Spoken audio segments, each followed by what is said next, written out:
o'yin haqida ikki og'iz avvalo. O'yin nimaday tempo yaxshi bo'ldi, yuqori bo'ldi.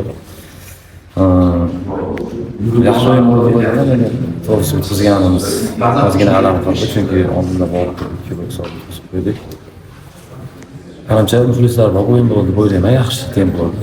Hakamov o'yin juda ham yaxshi boshladi. Ayniqsa birinchi taymda ham yaxshi taassurot qoldirdi. Ikkinchi taymda ham shu golgacha. Lekin hisobni ushlab qola olmaslikka nima yetishmadi deb o'ylayman. Shu oxirgi o'yinlar sizdan standartlardan ozgina narsa bo'lyapti. Xato desam, xato emas, uni standartlarda ozgina jiddiylik, hamma individual xatolar hisobiga yutqizib qo'yapmiz. Xudo xohlasa keyingi nimalarda harakat qilamiz, shu individual xatolar qilmaslikka ko'proq shu ustida ishlashga harakat qilamiz. Lokomotiv ko'proq shu ochiq o'ynaydigan OKMKga qarshi o'xshaydigan jamoalarga nisbatan g'alaba qozonayotgandi hozirga qadar o'sha. Lekin bugun jamoa hujum qildi, lekin o'sha oldingi chiziqda finish bo'lmadi. O'zi bunaqa ortiqcha vaziyat ham bo'lmadi. Masalan, to'sam qutqarib qo'ygan vaziyat bor. Bizda ham oxirgi ikkita vaziyat bo'ldi, foydalana olmadik. Endi futbol shunisi bilan.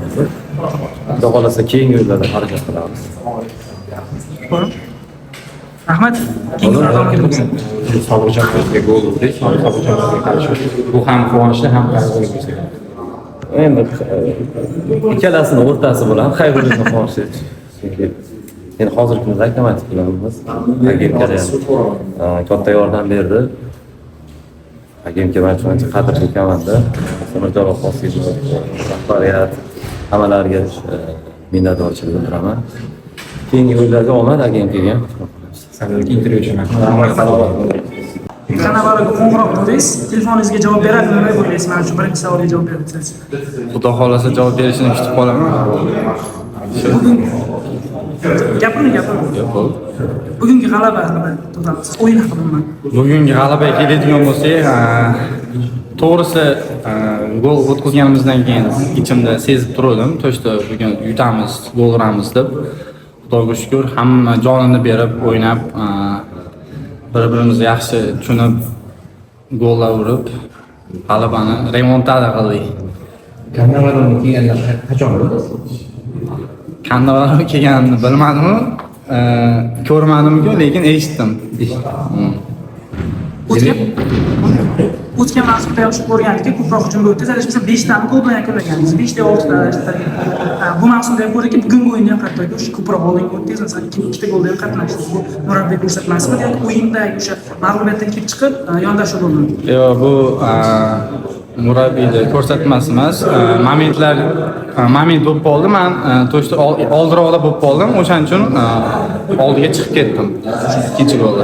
Markaborga qarshi o'sha mag'lubiyatdan keyin jamoa nima bo'ldi? O'zim Perezagovskiga berdisi bilan yutqizmadi. 3 ta g'alaba, 2 ta durang adashmasam va hammasi matonatli o'sha g'alabalar shunaqa pulga kiritilyapti. Masalan, oddiy g'alaba emasdi u. Xo'p, o'zi sostavimiz yangilangan, ancha ko'pchilik ketgan. Hamma bilib turibdi, to'shda sezonni boshida qiyin bo'ladi. Bir-birimizni tushunmagunimizgacha. Sekin-sekin mana tushunib yetyapmiz. Xudo xolasa yaxshi ot keyin chopadi. Havazdagi futbolchi sifatida boksingda yana bo'ldi. Futbol sifatida ashe zo'r. Ko'proq mashina bo'lardi. Yo'q-da. Yo'qyapti. Yo'nalishlarda unaqa qiyinchilik bo'lmayapti. O'yinga. Yo'q, yaxshi hammasi. Avaz aka o'tgan mavsumda o'sha yoningizda Islom To'xtaxo'jayev bor edi. Baribir u kapitan edi, u lider edi. Bu mavsumda ko'ryapsizki, siz liderga aylanyapsiz menimcha. Bu qanchalik qiyin bo'lyapti sizga? Juda o'ylantiradigan savol. Qanchalik misol hozir siz kapitansizda, qaysidir ma'noda orqa chiziqda, shu boshqaruvda, boshqada. O'sha aytganimdek ko'pchilik ketdi. Trenerimiz ham yosh ayttirib komandani yoshlarga imkon beryapti.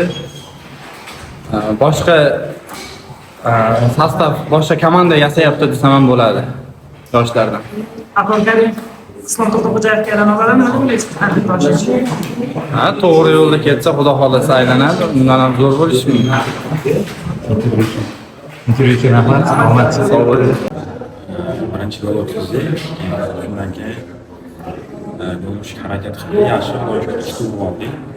Keyin bo'ldi. Rejada bormidi o'sha zaxiralar tushishingiz aytilganmidi yo o'yin tem shunaqa bo'ldi? Yo'q, rejada yo'q edi.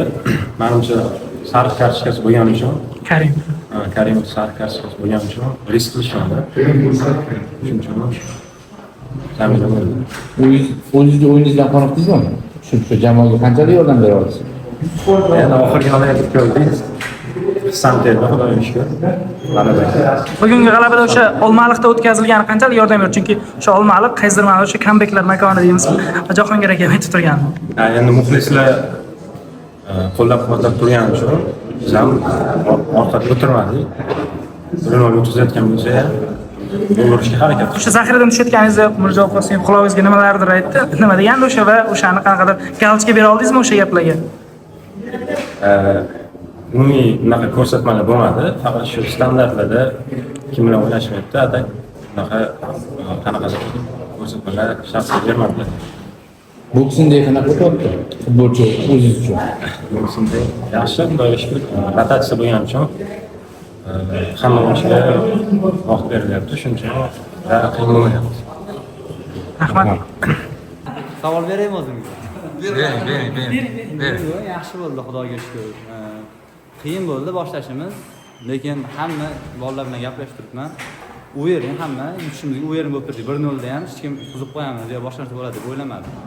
Ikkinchi savolda ham o'zim beraman. Bering. Hozirgina press konferensiyada Mirjo Qosimov aytdilarki, Nodir Abdulazov o'zini o'zgartirdi. Boshida turlarda yaxshi o'ynamayotdi, lekin oxirgi turlarda o'zini ancha o'zgartirdi, o'sishni boshladi dedilar. Bu haqida o'zingiz oxirgi o'yinlaringiz haqida o'zingiz qanday baho berasiz harakatingizga? Endi bahoni o'zimga o'zim emas, muxlislar bersa to'g'ri bo'ladi deb o'ylayman. Boshimda ham to'g'ri aytganlar. Uyg'ondim, uyg'otishdi, o'zlari uyg'otdilar mani. Misol uchun trenirovkalarda boshqasida Mirzo Qosimov endi qanaqa trening hamma biladi, har qanaqa futbolchini uyg'otadi deb o'ylayman. Sizga yaxshi keyin chopadi degan maqolni ishlatsak bo'ladimi? Chunki chempionat startini unchalik yaxshi boshlamadingiz. Bu birinchi davra yakunida bari finish desa bo'ladi. Bu maqolni qo'llasak bo'ladimi? Nima deb o'ylaysiz? Endi misol uchun yaxshi ot keyin chopadingiz, biz odammiz. Misol uchun o'tgan yili birinchi to'g'ri boshlaganman, yilni boshida. Yilni boshida to'g'ri boshlaganman, lekin eng muhimi yaxshi boshlash bilan yaxshi tugatish deb o'ylayman. Xudoga shukr boshidan misol uchun 5 ta o'yin qiynaldik, o'zimiz o'yinni top qildik, xudo xohlasa hammasi cho'kdik. O'sha jahon chempionatiga o'sha yakuniy qaydnomaga kirishga qanchalik o'sha o'zingizga ishonch bor yoki nima deb o'ylaysiz? Kanada bugun maydonda ham o'yinni kuzatib bordi. Kelganlaridan xursand bo'ldik, bu ham bizga bir motivatsiya. Hamma narsa Xudodan, Xudo xolasa kim hamma orzu qiladi, borsak xursand bo'lamiz, vatan uchun borimiz berib o'ynaymiz. Nimaga bu savol berdim? Chunki o'sha pozitsiyada o'sha harakat qilgan vengerlarda jarohat bor ayollarda o'sha tiklanish jarayonlari o'tkazyapti. Har bir maydonga qaytgansiz, shu oxirgi turlarda ancha qo'shib tashladingiz-da, o'zingiz o'yingizda o'zingiz taklif qildingiz. O'shanga savol bergandim. Endi Xudo xolasa kim xohlamaydi, misol uchun har bitta futbolchi xohlaydi deb o'ylayman. Men misol uchun meni orzuyim bor, конечно borishni xohlayman. Borsam vatan uchun jonim berib o'ynayman.